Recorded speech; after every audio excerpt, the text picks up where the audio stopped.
Good afternoon, everyone. Welcome to the Lifesaving Society's National Lifeguard Committee webinar number 2, Making Aquatics an Attractive Hiring Destination, one that I think we are all very interested in. My name is Robin Rankin. I am here with you today along with Kevin Button, who is behind the scenes. You might see him right now. He will be monitoring the chat for us and doing all of the technical pieces to the presentation. We have with us today 2 guest speakers, Megan Tibet, Aquatic Coordinator, City of Orillia, Christine Waring, Recreation Supervisor of Aquatics and Fitness, City of Orillia, Fatima Mustafa, Recreation Lead, and Brittany Vaughan, Recreation Supervisor from the City of Vaughan. The Lifesaving Societies Ontario is situated on the ancestral lands of the Indigenous peoples, a region rich in rivers and lakes. We are grateful to pursue our drowning prevention work on this extraordinary territory. These are the sacred lands of the Anishinaabe, Haudenosaunee, Mississaugas of the Credit, and Wendat peoples, and home to many Indigenous peoples from across Turtle Island. As we think about our place in the world, we invite you to think about yours and to pay respect to those who come before. We are mindful of broken covenants and the need to partner with the Indigenous peoples who continue to call this land home, and to act as fellow stewards to share and care for this land and its waterways for generations to come. I would now like to introduce Megan and Christine from the City of Orillia for their presentation. Welcome, Megan and Christine. Hello, everyone. Welcome. I just like to take this opportunity as well to acknowledge that the City of Orillia is situated on the traditional territory of the Anishinaabe people, specifically the Chippewas of Rama First Nation. So for our presentation, my name is Megan Tibet. I'm the Aquatic Coordinator for the City of Orillia, and I'm going to be going through how we here in Orillia have been transforming our lifeguarding to transition it from being seen as just a summer job to being a lasting career path. Through our different initiatives, we're working to attract new lifeguards, support and retain them through each stage of their professional journey, and we're trying to create a rewarding experience for our staff that keeps them coming back year after year. Let's go to the next slide.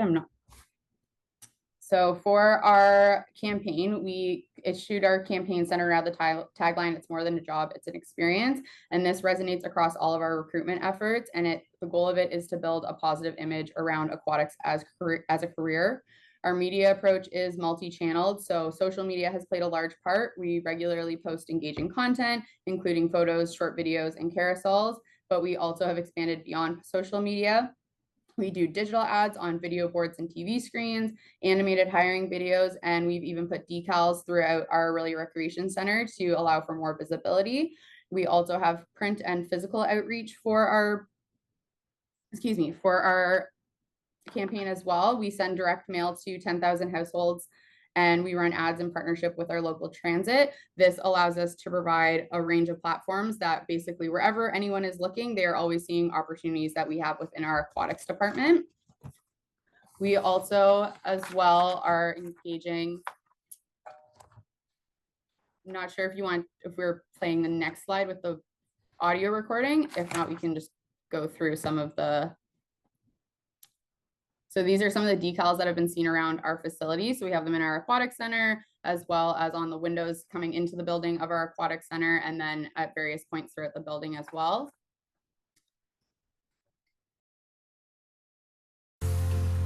The City of Orillia Aquatic Leadership courses provide you with the skills and knowledge you need to become a certified lifeguard and swim instructor. I've always had a love for the outdoors and being active, and becoming a lifeguard at the waterfront seemed like a perfect fit for me. I find it really fulfilling to know that I have the skills to help keep people safe while they enjoy the water. I am currently working towards becoming a lifeguard and swim instructor because teaching water safety to people of all ages is something I'm truly passionate about.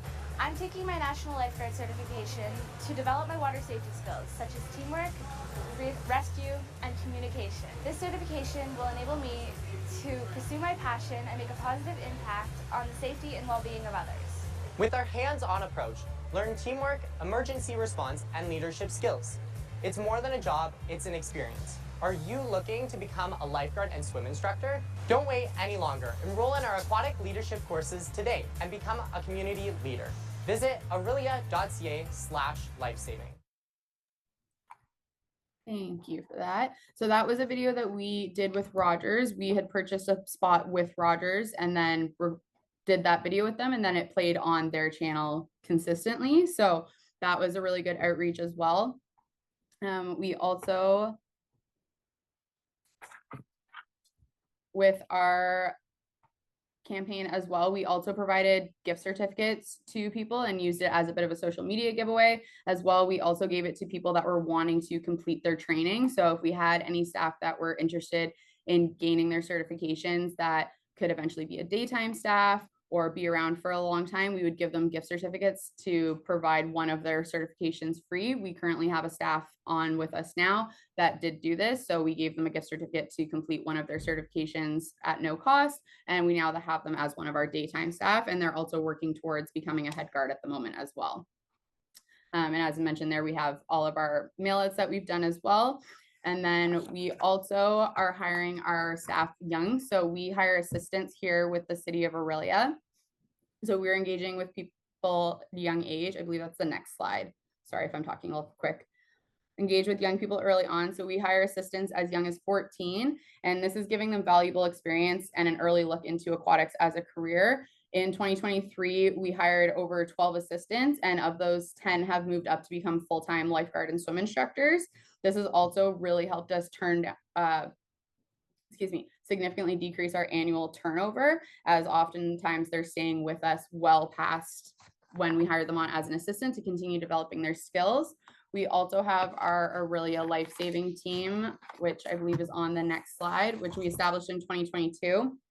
This has been a really great opportunity, and we're starting to see the benefits from staff. So young members are often choosing to work for us when they're ready from this group, and we have a couple of staff on board now that have joined Lifesaving team before and have now transitioned to staff. And one of those staff members is even now a coach for the Lifesaving team. So they begun swimming as a Lifesaving team member, became a staff with us, and are now also coaching the Orillia Lifesaving team. We also introduced fair compensation practices. So last June, we did a pay restructuring, and we now have all of our lifeguards and instructors are compensated based on their qualification. We found that this really helps motivate our lifeguards as well, getting them to complete additional certifications. And it's also showing them that we value their expertise, and fair compensation is a critical part of that. And we did find that this led to a noticeable increase in the number of staff pursuing advanced certifications, which overall is helping us build a more skilled team. And we also have staff only training rates for aquatic leadership courses. So if you're currently on staff with us and need to recert your national lifeguard or take a new course, we have a staff only rate that they can pay. So that way it's a drastic discount at their original cost, also encouraging them to go through and do more programs and get more experience with advanced courses. We also are constantly promoting ongoing certifications for national lifeguard instructor, examiners, and trainers. And we currently have 6 of our staff members certified as national lifeguard instructors and examiners. So we're always offering ongoing courses and trying to get our staff involved with those. And overall, in terms of our campaign, we found that our aim is to build a community where lifeguarding is recognized as a career that offers personal growth, professional development, and an invaluable experience. So for what's next for us, we definitely recommend to always revise and refresh your campaign strategy and content. Don't be afraid to reinvent the wheel with this one. Sometimes it can get very stale and stagnant, but we were always making sure we were constantly reinventing it, redoing it, even if it was only small bits and pieces, to make it something new for everybody. As well, focusing on staff growth to help with retention. So we've introduced mentorship programs within our department to help staff grow and learn different soft skills for different areas of the job, or if they were wanting to move into higher positions such as head lifeguard, as well as more leadership opportunities such as national lifeguard programs and instructors and examiners courses. And then we are also introducing a gamification program, which is very new to us. So as we grow with it, we'll give you more information on that because it is new to us, but we're hoping with this and our gamification that we're able to create a more fun environment for people to work in, and it's going to make people want to stay in their job longer and stay with us for a little bit longer, or as long as we can possibly keep them. So overall, thank you for your attention, and I hope that you've gained some insight into how we have been working here with the City of Orillia as part of with getting lifeguarding as a job for a fulfilling career path.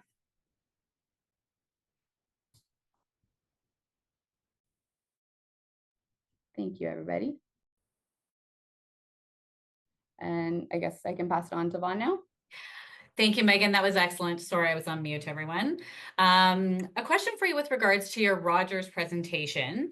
Sorry, the video that you did for Rogers. How long did you have that video playing for? Like, was it like 3 months, 6 months? Like in our facility, it's still playing, but I can't remember. I think it was a month on Rogers. Okay, it was in our facility, so it's still playing in our facility on our video board, and then it was played on Rogers for about a month Okay, on their excellent. station. So with that video presentation that you did, what would you say the return on investment would be from that? How many staff engagements did you receive from that video?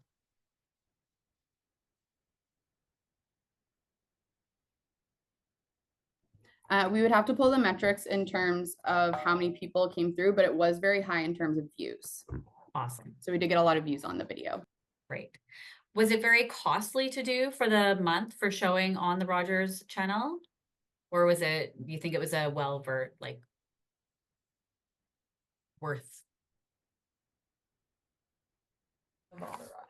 The city does a buy with Rogers, and so we took one of the spots with that buy. Great. Excellent. Well, thank you very much. We appreciate the presentation. That was well done. Thank you. Now I would like to, sorry, We Kevin. have a couple of questions here. First one is, what is gamification? We are learning that as we go with it as well. The overall goal of it is essentially we're trying to gamify the day-to-day of the job. So for those little things that are part of the job, and we are trying to encourage people to do more often, or the things that are going a bit above and beyond, we're trying to reward staff for doing those. So for probably our first one that we'll be doing, we host a New Year's Eve event every single year.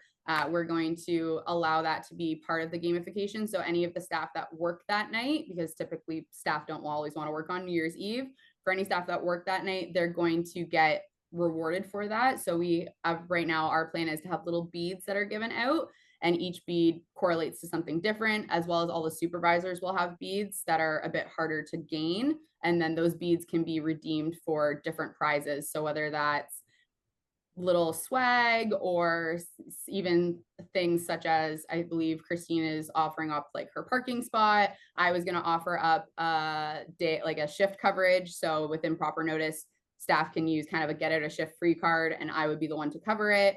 So different kind of stuff like that, that ranges from super small, easy to get, to really big that people will work really hard towards getting. But it's definitely a work in progress and new to us. So as we learn with it, we'll let you know more about it. That'd be great. Thank Thank you. you.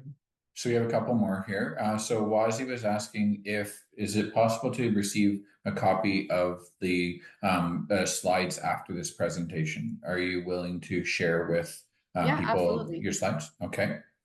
So Sydney has asked, is your assistant instructor a paid position or volunteer based? It is a paid position. So we hire them on as assistant lifeguard and instructors at the beginning at 14. And then as they gain their further certifications, they can then work up to become a swim instructor or a lifeguard. Thank you to Christine and Megan. That was excellent presentation. I'd like to turn now to Fatima Mustafa and Brittany Wong from the City of Vaughan for theirs. Perfect, thank you. Just wait for the slide deck. Okay, perfect. Hi, everyone. Thank you for joining us today. My name is Fatima Mustafa, and I'm joined today by Brittany Wong. And as Robin mentioned, we work for the City of Vaughan in the Recreation Services Department.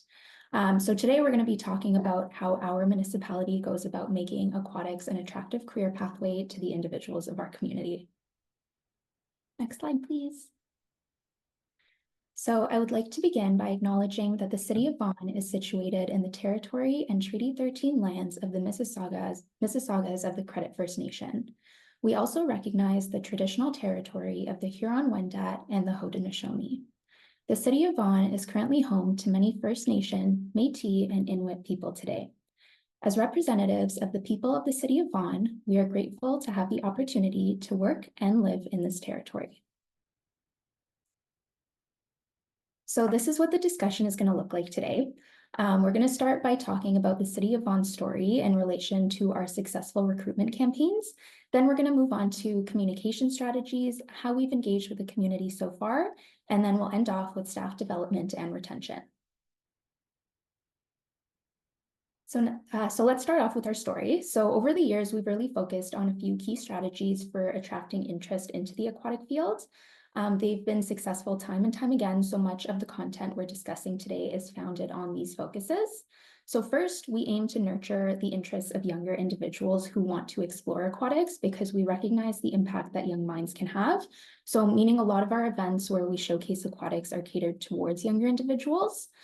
In addition to that, when those younger people eventually transition into their leadership courses, we talk about employment in the courses themselves and give them the information they need about the recruitment process. And we find that this method has had an enormous impact on interest and recruitment. And then we also strive to promote aquatic careers in all of our recreation services advertising, whether that be on the website, social media, hiring booths, or promotional videos. So just some stats on our recruitment successes in 2023. So we held a total of 24 in-water hiring events, and we interviewed a total of 479 candidates. From the pool of successful candidates, 42 of them were 15-year-olds, which is quite significant because the new minimum age for aquatic staff was only implemented halfway through 2023. Next slide, please. Thank you. So on this slide, you can see some of the staff testimonials that we've gotten from our current lifeguards. We asked them questions like, how long have you been lifeguarding? What are you doing now? And how did lifeguarding kind of help you get there? So you can see how our staff take their aquatic career path and use it in countless different ways. And this is also shared with aspiring lifeguards to kind of inspire them on all the different opportunities that can come from starting off in aquatics. So next is communication strategies. And in this section, we are specifically focusing on what we highlight on social media as it relates to aquatics. So first, we don't just promote lifeguards as guardians or like watchers of pools, but instead they assume the important role of ambassadors for safety in our community. They have a presence at many highly attended city events, which is included in our social media posts. And that also aims to make the public aware that safety knowledge is accessible. So by attending these events, the community can see that aquatic staff are involved in far more than just aquatic events or pool events, and it shows aspiring lifeguards that this career can really be whatever you want to make of it. So aquatic careers are also showcased in our Love Your Rec Job campaign video, which you're going to see momentarily. And then when we return, I'm going to pass it over to Brittany, who's going to start us off with our success reports.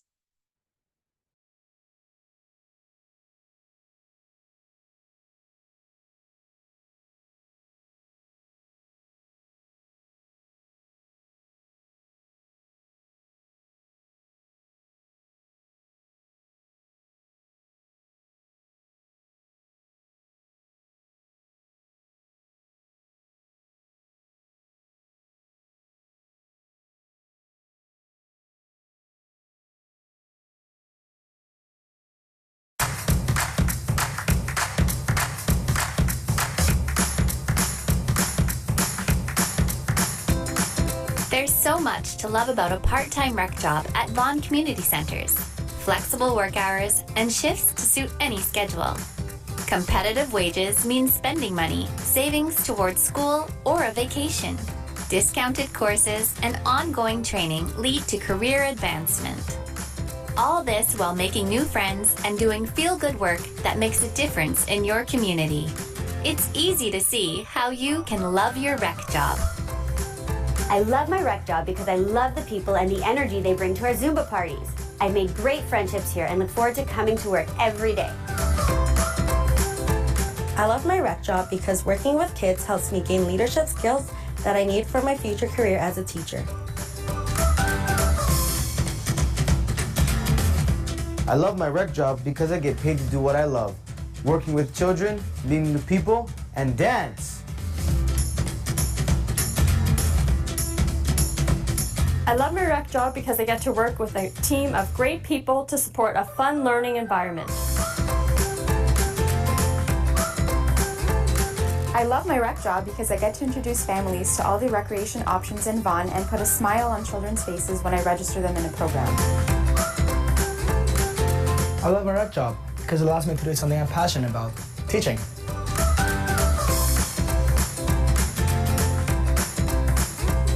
I love my rec job because I'm able to build children's confidence and their self-esteem.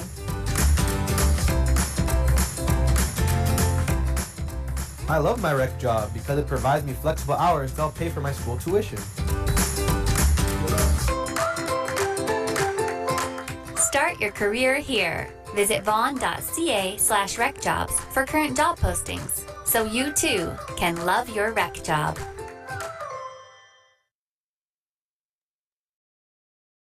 Just a quick comment on the video. A unique thing about Vaughan is we very much cross-promote all of rec. For instance, you can see Fatima's title is rec lead. We are very much, all of rec falls under each of our portfolios, so we do cross-promote, which has actually been a benefit to us, especially when it comes to aqua fitness. The amount of fitness staff we've been able to pull into that has been huge, just because of the cross all of recreation. And as soon as the slides come up, I'll dive back into the rest of the slides. The next slide, please. So something that's done biannually that has been a big way for our lifeguards to feel like they are represented on a bigger scale is we do have biannual success reports that are actually posted on our website that anyone can access at any point about recreation. We showcase their trainings, we showcase events they go to, we showcase any events we do internally even with them, like anything fun that we do. So any lifeguard competitions, stuff like that, we showcase within this document. They're getting that frontline exposure, which is kind of cool.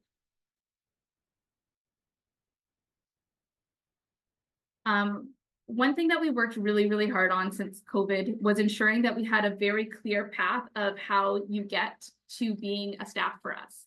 And part of that is actually at the beginning, we ran wet interviews at the end of every course. That was how we got ourselves back to where we wanted to be originally. And that had a huge impact. We've now pared back on that, and now we're more educated in the courses as opposed to running the full wet interview. But there was a time that we were actually offering that right in the course. And we do have a lot of resources, including this beautiful chart that shows people how I get from point A to point B and how I become a staff. So how we've built our community, we amplify aquatic opportunities at highly attended city events. So we have events that are run not by recreation, but throughout our department that we attend, even internal ones. So we have like safety weeks, and during those times, we'll actually be present as well to market to other staff within our department who have kids who might want to come out and start working for us. And that's actually been a big benefit for us. We support a lot of co-teaching opportunities. So if someone wants to come to Vaughan to do their co-teaching opportunity, we do have that ability to do that. We've also added to that a little bit, especially for our internal staff, a little bit of hand-holding. So we will help arrange that for them to ensure that they are certified for us. And we're right now functioning mostly internal for our leadership programs. We're not using a ton of external candidates, which has been a big change from traditionally what we've seen in the past in our municipality. We're very heavily involved in Drowning Prevention Week activities. We make sure everyone in the community is involved and showcasing our initiatives on social media a lot during that time. We celebrate lifeguarding spirit during Recreation and Parks Month. York Region Catholic and Public School Boards, we run leadership programs with both of them and had a lot of success with that.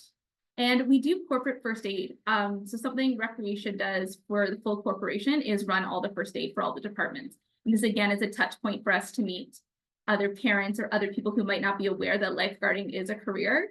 And once they get to meet this lifeguard or this leadership instructor who's running this course, they get to see, oh, this is what this is. And that's been a big success for us.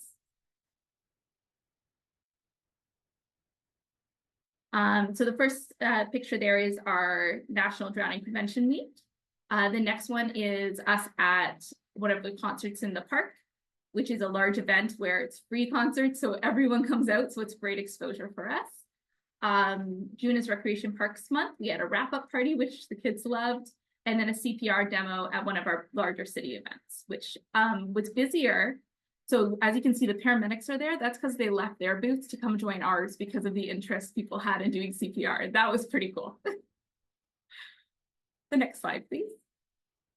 Now I'm going to talk a little bit about how we retain the staff and also how they're able to tell others to join us, because that is a huge part of this job.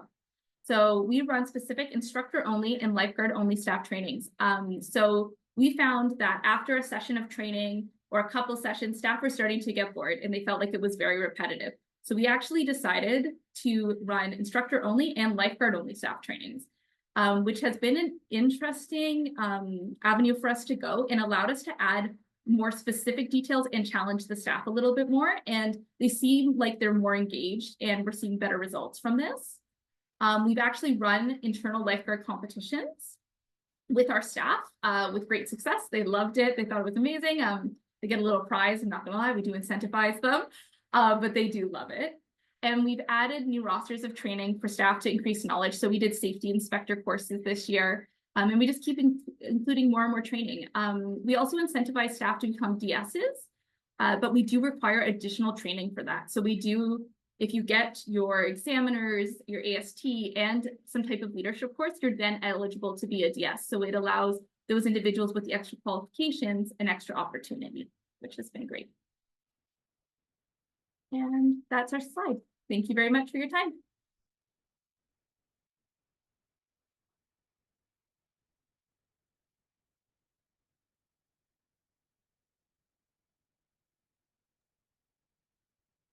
All right, we do have a few questions. I assume DS is deck supervisor.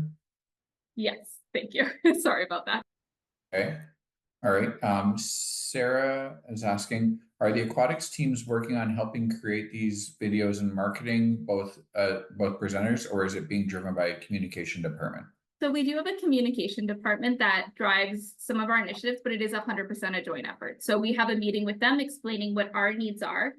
So for instance, we know that right now daytime staff is where our need is. So I've been having meetings with our communication team as well as other members on our team to find ways that we can market that and push that to those individuals. So it's absolutely a collaborative effort, but when it comes to actually producing the videos, we're in them, but we're not necessarily the ones doing the production at the end, and editing them. All right, and we have Scott's repeat question. Do you have any full-time lifeguards? No, we function completely on part-time staff. No one is over 24 hours for the most part. So we have a lot of turnover, but we've been able to keep up with it just due to the fact that we have so many internal leadership instructors, which allows us to offer so many courses.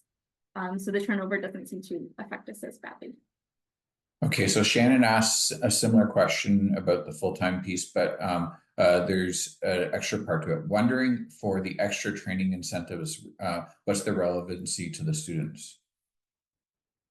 It lets them have a background knowledge about how the pool works, right? It lets them know what we're looking for to ensure that the environment is safe.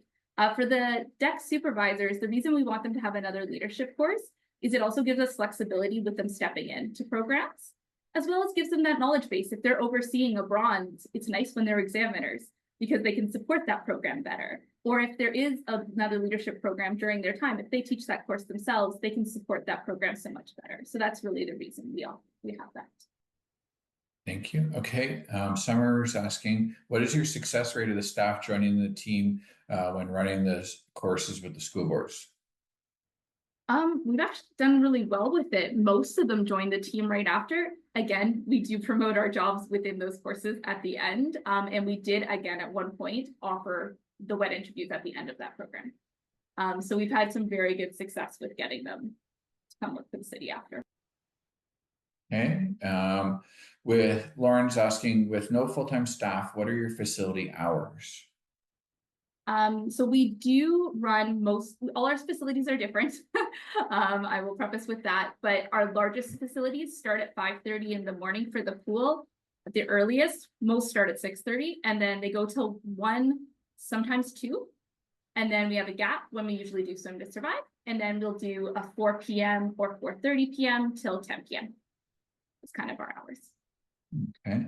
And so you have full-time staff for facility coverage, but just not for lifeguards.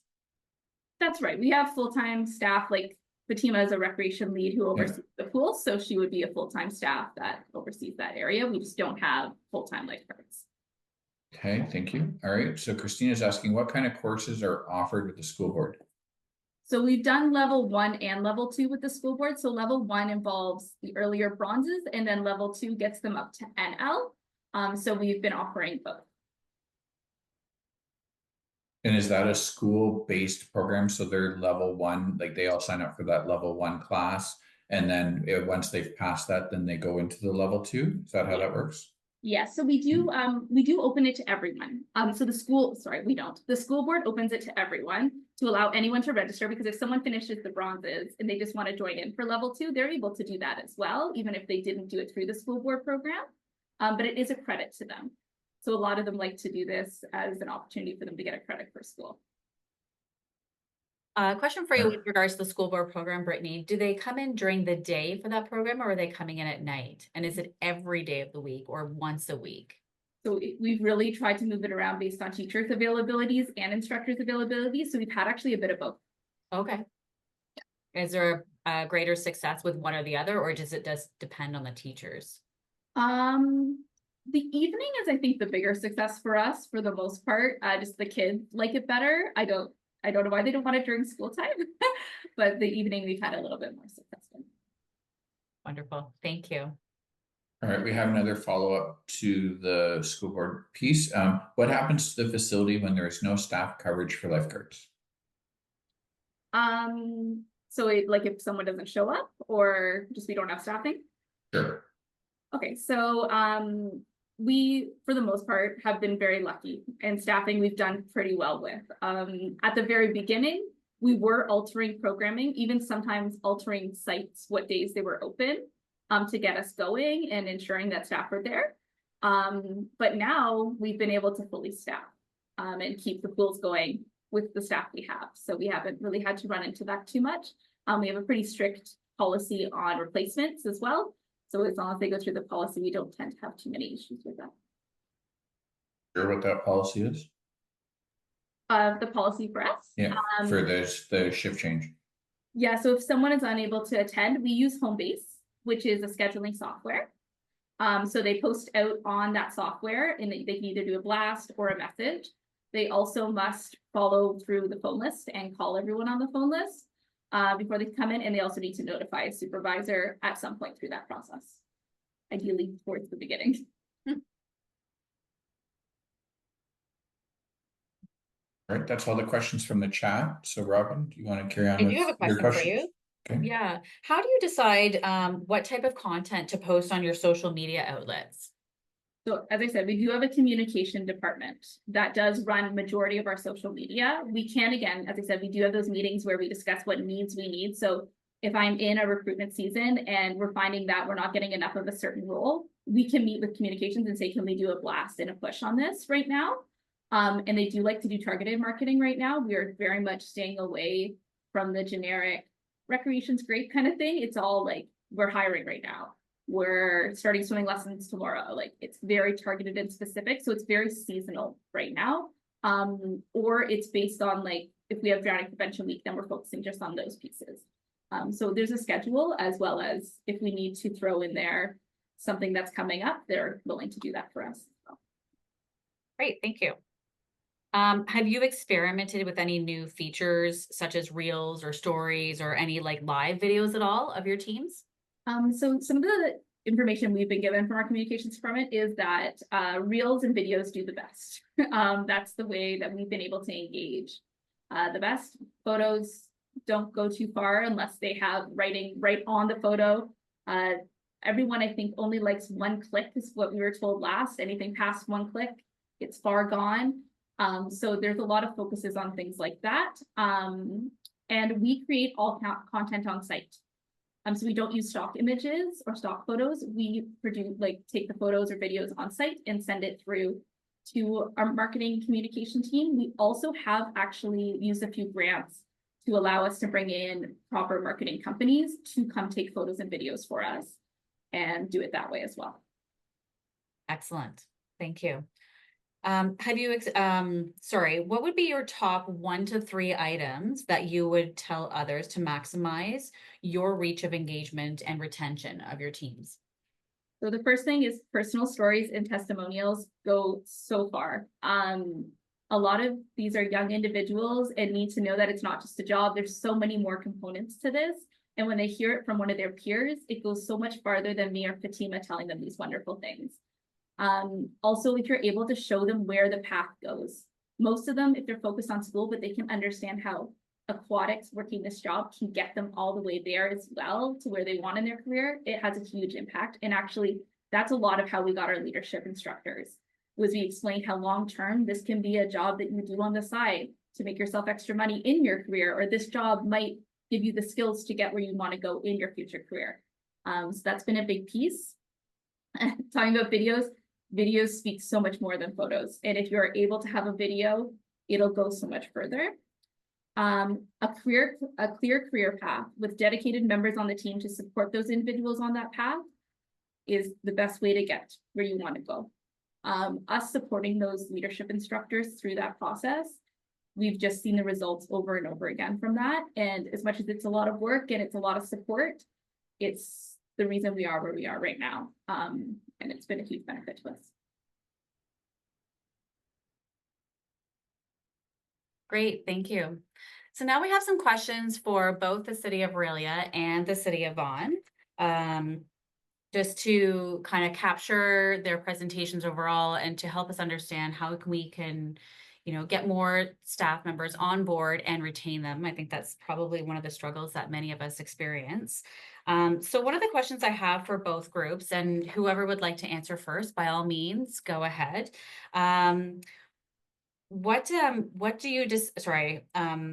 do you measure the success of your social media that you put out there?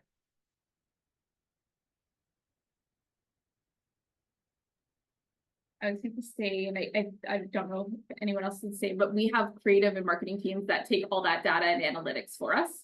And then they'll present it to us at a meeting to let us know what are the driving factors right now.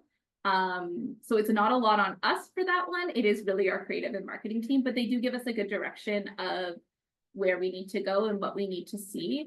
And yeah, that's kind of how we monitor that. So for us, we'll analyze our metrics to see how the posts are doing. We also will look at all of our leadership programs to see what is filling and what's not, and base our social media posts on that as well. So if we notice that a bronze medallion isn't filling very often, then we do a big social media push for those programs specifically. So that's also how we'll gauge it, is based on how our registration is doing as well as the metrics on the social media posts.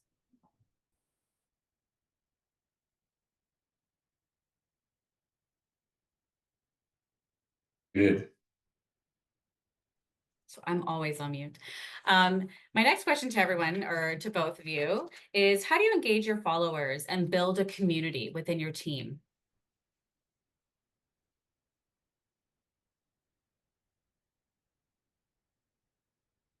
Megan, you're muted.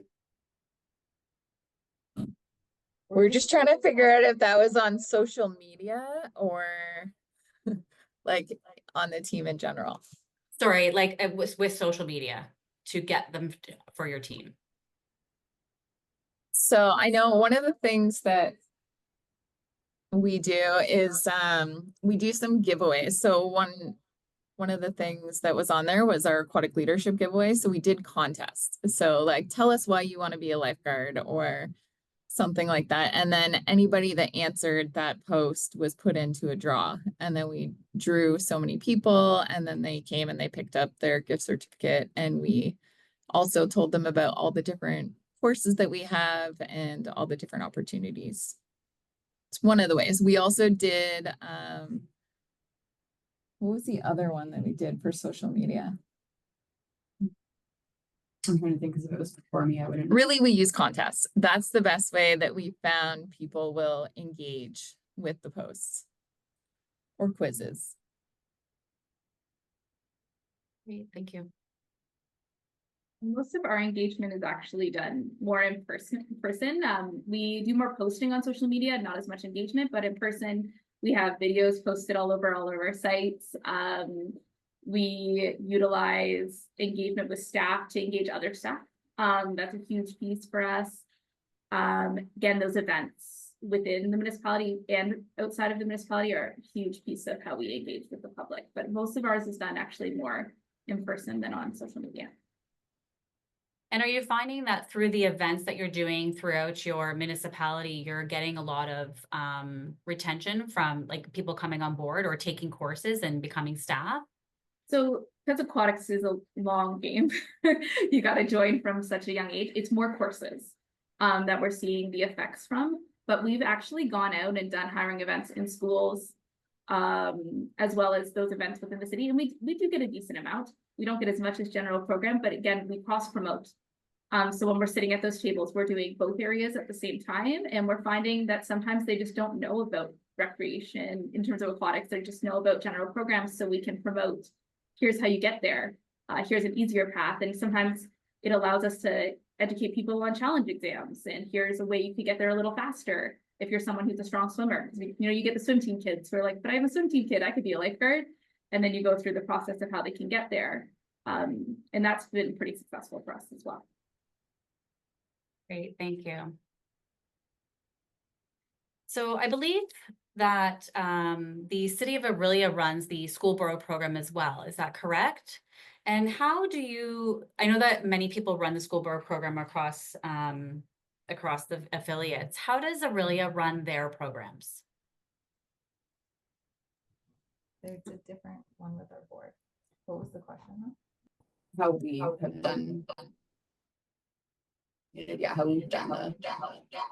Yeah, so we just waiting for Megan to mute hers. We do run the school board program. The Simcoe Muskoka Catholic School Board is the one that kind of runs the program in our county, and they have a unique way of doing it. I know it's different in every community. With the one that we do is we provide the leadership instructor, they provide the teacher. So it's actually two people that typically do it. But recently, within the last, I want to say 6 months, Robin, because you would know this too, is the Simcoe County Board actually made it an online portion. So now anybody that's done any of their aquatic leadership training can actually go and do this online portion, whether it's been this year or last year, they can go and do that portion to get that credit. So it's pretty amazing what they've put together, and hopefully other boards will take the lead on that as well. Yeah, that part is actually fairly new. Joey and I had this, I'm going to credit Joey for all of this. He's just so innovative with some different great ideas. He wanted to capture anyone who's done it over the last few years through COVID. So the board was very willing to try this program, and they'll actually take anyone for Simcoe Muskoka, anyone who's registered in an Ontario school. So we had a student from, I want to say St. Catharines, come and live with their cousin this summer, and they did the program with us. They did the physical, like in-person program throughout the summer months. However, the school board will accept any courses back to, when did COVID start? 2020. So I want to say when we kind of opened up again and started running programs in person, or a blend of in-person and virtual, they'll take any of those courses and credit those students, depending whether it's a 1 credit course or a 2 credit course. So it's been very good so far for all of us, which is great. Thank you. We do have a couple of questions in the chat here. One of the questions I see from Christina Wang is the gap normally bigger with retaining staff or keeping them?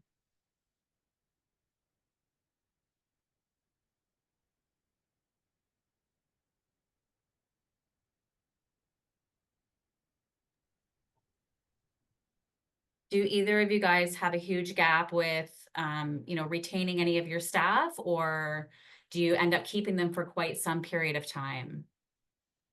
We're pretty lucky in Vaughan because we have a lot of universities.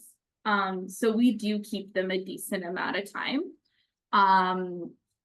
But we do have those that travel away, and we do lose them during that time. We do have some come back, which is amazing, even when they're done until they get whatever their career is. But the gap hasn't been too bad. I think, though, I will say COVID was 4 years ago. I think we're all coming up on that gap. And I'm curious to see how that goes. And we've kind of planned for that by doing a lot of wet interviews over the last couple of years, in hopes that by the time that 4 year comes, we'll have enough new people there that will be able to fill those gaps. So we haven't really experienced it too much yet. And then same for us, we are finding we're having a lot of retention. We actually are very lucky and we're not in a shortage at the moment. We actually have 4 volunteers that we weren't able to hire on this fall, and they've done all of our training with us. So they're doing all of our training as volunteers, and then hopefully if a spot opens up, we could have then onboard them from there. But definitely with retaining staff, found hiring them younger has definitely been help, because they get on young, and so then they're more likely to stay well past when we typically would lose them to school. We do have a fair amount of, a couple students. We only have Lakehead and Georgian and Orillia, so we don't have as many schools to go off of, but we do have a couple university students that come for the year and then leave for the summertime. But we find a lot of our university students that are gone during the year come back for the summer, so they balance each other out in that regards. And definitely our pay restructuring and just paying our staff based on their qualifications rather than just their position, I find has also been very helpful, because people are, one, more likely to do additional courses. And if they also can see that they're being rewarded for doing those courses and for essentially staying longer, then they're more likely to utilize that course. They're not going to pay a couple $100s for an instructor examiner course to never use it. So they typically will sign up for it and actually stay around to use it for a little bit longer. Great, thank you for sharing. We have another question here from Amy Clark for both Vaughan and Orillia. How do you keep part-timers happy? They have 15-year-old slide attendants who work a 2-hour shift. They also have fitness instructors who work a 1-hour shift. Some are happy, some are not happy, and some parents are not so much on the happy side with the short shifts, I'm sure. I think that's interesting, because we are getting requests for shorter shifts in Vaughan. We can't get them to stay past a couple hours. So that for us hasn't been a big issue. They don't really want a lot of hours. But in terms of keeping them happy, a lot of them want you to answer the why. I have never experienced so much whys in my life this last couple of years. But as soon as you explain to them the whys, they seem much more receptive. They're much more excited to be there. Doing events, we were shocked at how many people were excited about this lifeguard competition. And after, how many of them talked about it with their friends all the time. And it created such a positive culture. I think it's always easier with smaller teams to sometimes create those bonds. So trying to utilize their evening instructional times to create those relationships. So if you do events like potlucks or anything during those times, just to get them all engaged, that is a huge piece as well. And the friendship is the biggest selling point. They all get this friendship at the end too. And how it benefits their school applications. That is a big piece for most of them to go after university.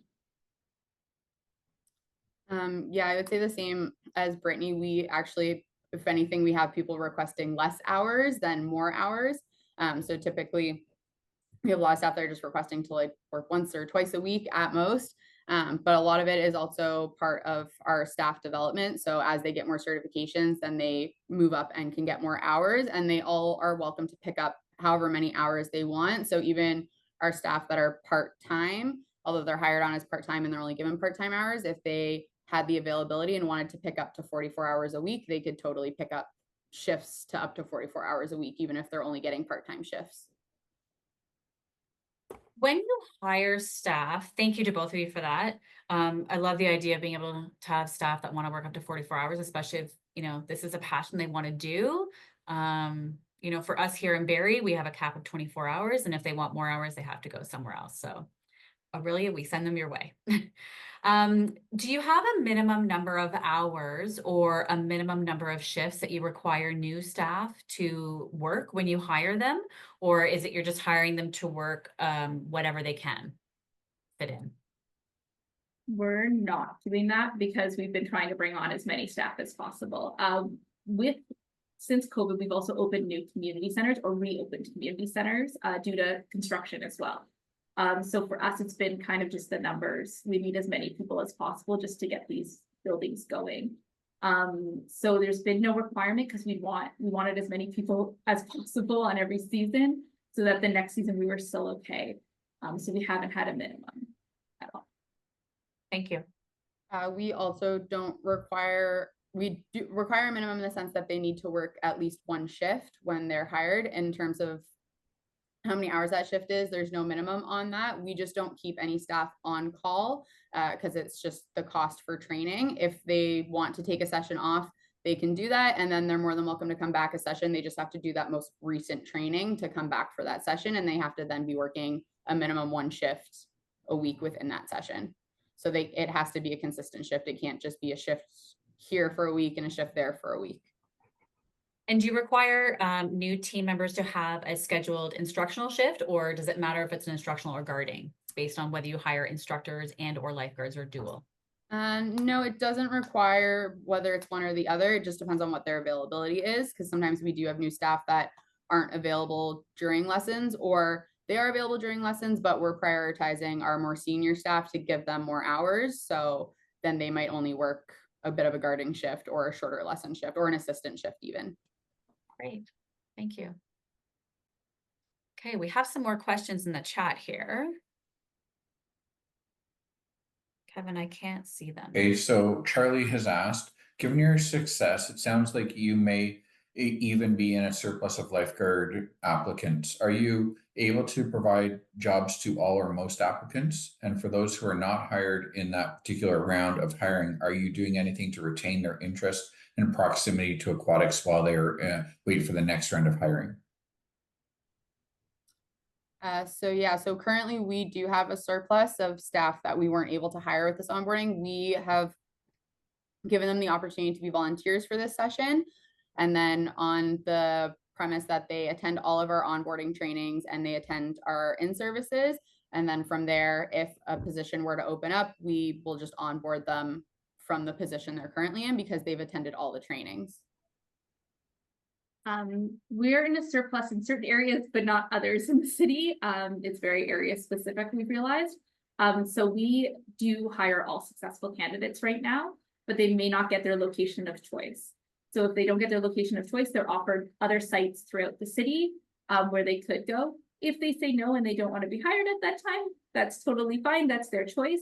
But that's kind of how we go through our order. So we'll hire everyone, but if they say no to the offer we give them, that's okay. But it will be like their first choice, then their second, then their third, then their fourth, then their fifth. And usually there's a spot for them somewhere. Great, thank you. We have a question here from Connie.